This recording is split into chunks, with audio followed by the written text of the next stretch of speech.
Hello, ẹ kú dédé àsìkò yìí.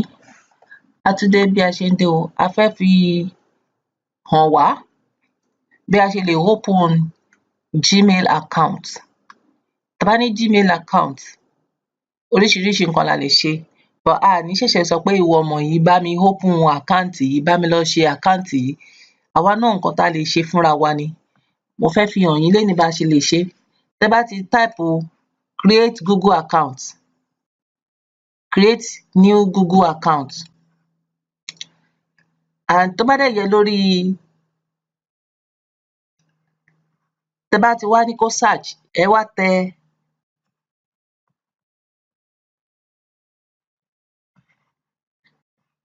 create new Google account.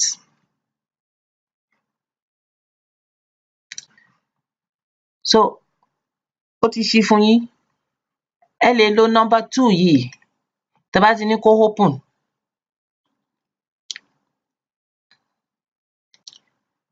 ó ti open nìyẹn.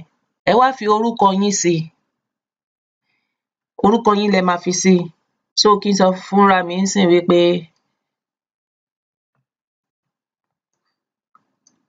Tósìn. Tósìn ni mí. Tósìn Abbey. Username wo ni mo fẹ́ jẹ́? Ó ti fún mi ní so many option níbí báyìí, but nǹkan tó fún mi, mi ò like ẹ̀. Mo wá lè cancel ẹ̀ kí n kàn sọ pé Tósìn Abbey lásán ni mo fẹ́ jẹ́. Tósìn Abbey @gmail.com. Caps lock mi wà on. Tósìn Abbey @gmail.com. Tó bá wà available, ó máa sọ fún mi pé ó wà available.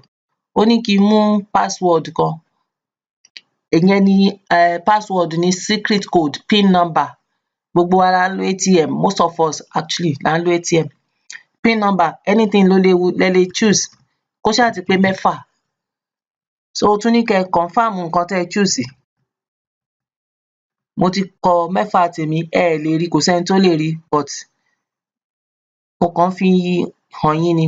So, ó better kó orúkọ yín jẹ́, kí Gmail yẹn jẹ́ orúkọ yín, tosin@gmail.com. It will be easy for ẹni tó bá ti mọ̀ yín tẹ́lẹ̀ àbí ẹni tí ò tíì mọ̀ yín. Ẹ dẹ̀ click next. Ó ní 8 character, 6 ni mo fi sí. Ó ti pé 8. So, mo dẹ̀ click next. Ó ní Tósìn Abbey pé wọ́n ti mú. So, tí wọ́n bá ti mú bẹ́yẹn, ẹ lè fi 1 sí. Tí wọn ò bá tíì mú, ó tún máa sọ fún mi pé wọn ò tíì mú. But ó sọ fún mi pé kí n lo stronger thing ju bẹ́yẹn lọ.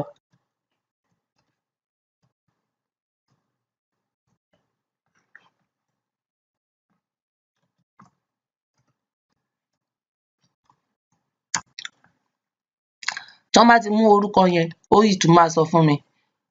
Ó ní wọ́n ti mú orúkọ yẹn again.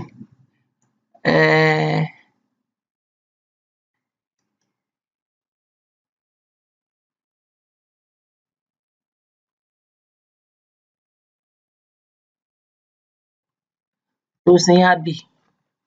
Ẹ jẹ́ ká try yẹn náà.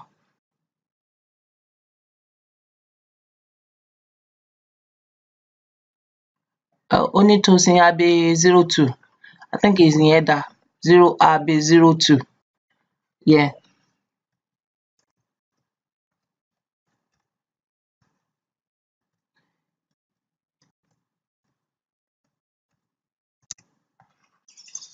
So, mo next. Ní kò stop.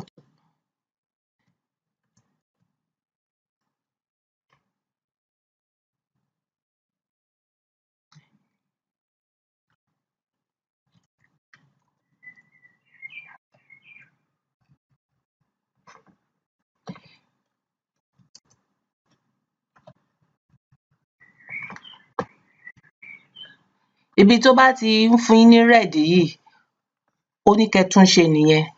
Ó ní nǹkan tí mo mú ò strong tó, but torí pé mo fi ń ṣe test ni mi ṣe fẹ́ lo strong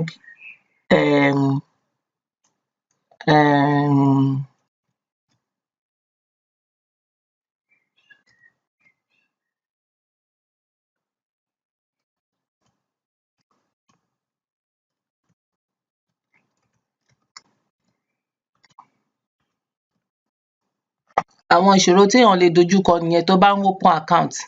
So ó ní first one correct but kò gba second one.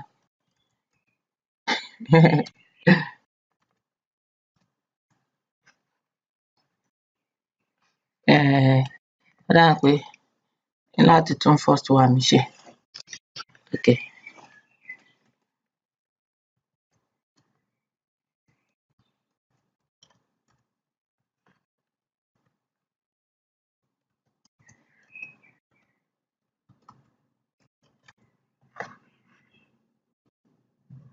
Ó ti gbà ń sìn. Tó bá ti gbà á wá ní kẹ́ ẹ fi phone number yín síbẹ̀, optional ni but torí wọ́n lè pè yín kán fi confirm but tí mi ì bá fẹ́ lo phone mi, mi ì fẹ́ lo phone mi. So ẹ choose date of birth kan, January 1st kí n choose 19 kẹ́ ẹ lè mọ̀ wípé àwa náà a ti ọmọdé náà ṣì ni wá but ẹ jẹ́ ká mú 1970 or 1980. So obìnrin ló ń sọ̀rọ̀, ẹ máa click ẹ máa mú obìnrin. Tó bá ṣọkùnrin náà ni ẹ máa click ẹ máa mú ọkùnrin. Ẹ jẹ́ kó jẹ́ date of birth yín torí wọ́n lè máa béèrè secret question lọ́wọ́ yín kẹ́ ẹ lè má mọ̀ ọ́. So ẹ wá scroll tó bá ti gbé débi privacy and terms and conditions privacy and terms báyìí ó mean pé àwọn nǹkan wo lẹ lè ṣe lórí ẹ̀, àwọn nǹkan wo lẹ lè ṣe lórí ẹ̀. Èèyàn máa scroll down ó dẹ̀ máa click ibi méjì pé ẹ agree. Tẹ́ ẹ̀ bá ti agree kò ní jẹ́ kéèyàn rọ́nà lọ. Ẹ bá click create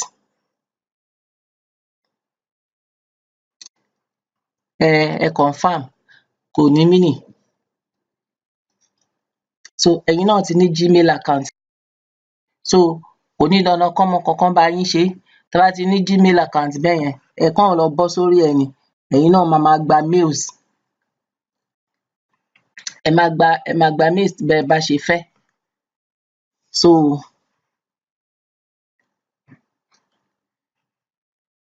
bá ti lọ sí Gmail báyìí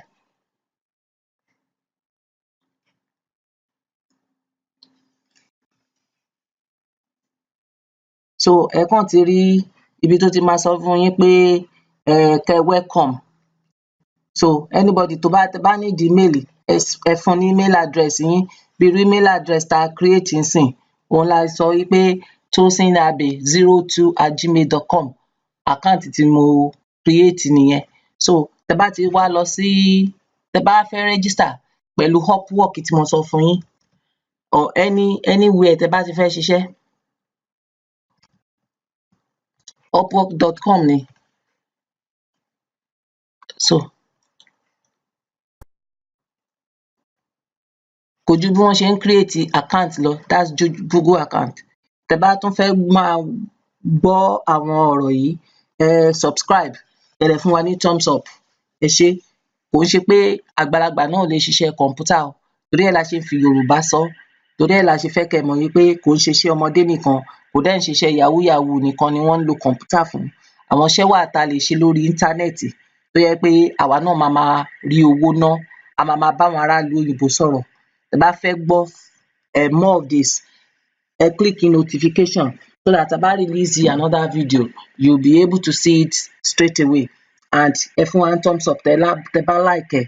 Ibi tẹ́ ẹ̀ bá like ẹ comment kẹ́ jẹ́ ká mọ nǹkan tẹ́ ẹ like kẹ́ jẹ́ ká mọ nǹkan tẹ́ like. Tẹ́ bá ní any question ẹ comment, à answer gbogbo question yín.